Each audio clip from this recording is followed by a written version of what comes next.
4 years ago, U.S. Airways Captain Chesley Sullenberger made the most famous emergency landing of all time when he put his Airbus A320 down safely in the Hudson River after a bird strike knocked out both the engines. Sully is now a CBS News aviation consultant. Sully, the safety board told us today that the aircraft was about 30 knots below its recommended airspeed just before it crashed. What does that tell you? It's a very large deviation, especially for an airplane at such a low altitude. It's going to be important for the investigators using all their human factors knowledge to try to figure out not only what happened, not only how it happened, but why it happened. How do you get 30 knots below your airspeed? Many of the things they'll be looking at when they investigate this is whether fatigue was involved. This was an overnight flight of 10 hours or so from Seoul.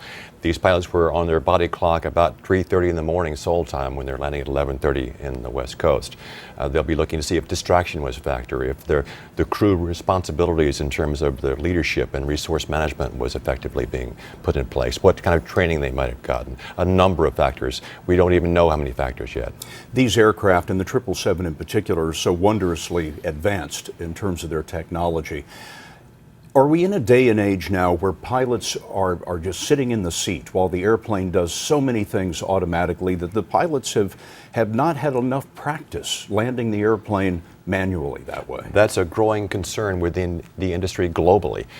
But what we must remember is that each of these airplanes, no matter how sophisticated, is at its core an airplane. It must still be flown and flown well by human pilots.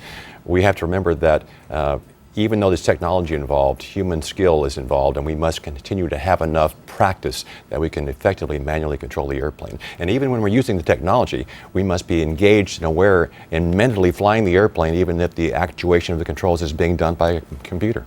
Sully Sullenberger, thank you very much. Thank you, Scott.